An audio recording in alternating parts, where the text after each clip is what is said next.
मनसा गांव में एक लोहार रामगोपाल रहता था। उसका एक भरा पूरा परिवार था, जिसका लालन पालन करने के लिए उसे कई बार दिन रात काम करना पड़ता था।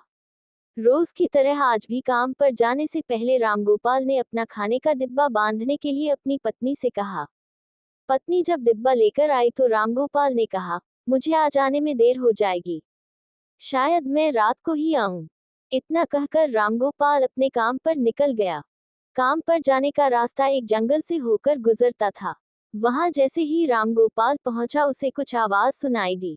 जैसे ही रामगोपाल कुछ पास गया तो उसने देखा कि एक साधु भगवान का मंत्र जपने के साथ ही हंस रहा है। हैरान होकर रामगोपाल ने पूछा, आप ठीक हैं?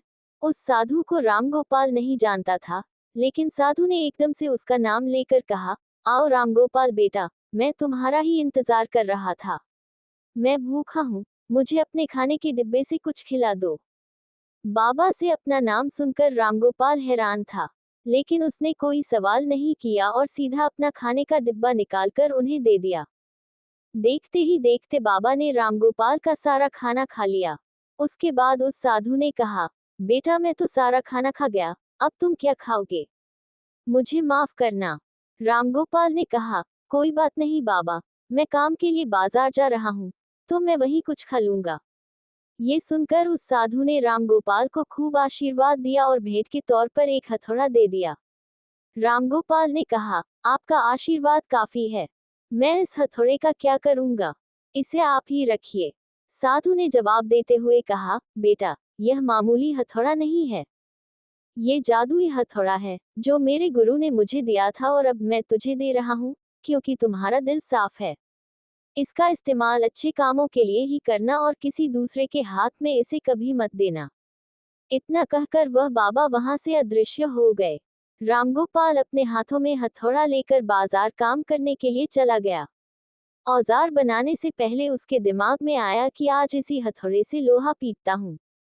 जैसे ही उसने लोहे पर हथौड़े से चोट मारी वो सीधा औजार बन गया। दूसरी चोट में लोहे के बर्तन बन गए। रामगोपाल समझ गया कि यह सही में जादुई हथौड़ा है। वो जो बनाने की सोच के साथ लोहे पर चोट मारता, लोहा सीधा वही बन जाता।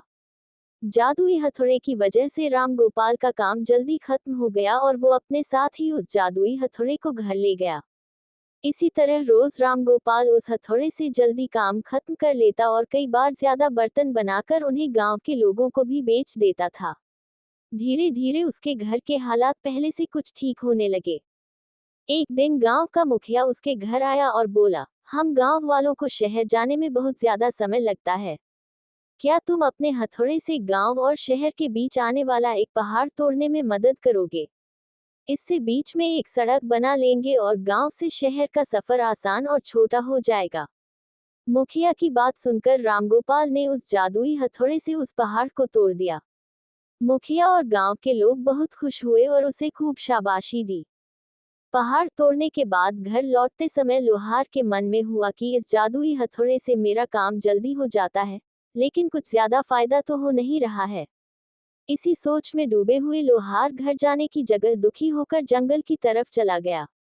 उस जंगल में वही साधु बाबा लोहार को दोबारा दिखा। लोहार ने उन्हें अपने मन की सारी बातें बता दी। साधु ने कहा, इसका उपयोग सिर्फ औजार और बर्तन बनाने व पहाड़ तोड़ने तक सीमित नहीं है। इससे तुम अपने मन का कुछ भी बना सकते हो और किसी भी कठिन चीज को आसानी से तोड़ सकते हो।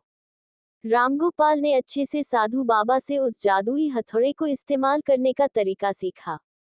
उसके बाद रामगोपाल ने बहुत धन कमाया। आज रामगोपाल एक अमीर आदमी बन गया है। अभी भी वो जब भी जरूरत महसूस होती है उस जादुई हथौड़े का इस्तेमाल कर लेता है। कहानी से सीख, चाहे कोई वस्तु हो या दिमाग, इनका इस्तेमाल पूरी तरह से करना चाहिए।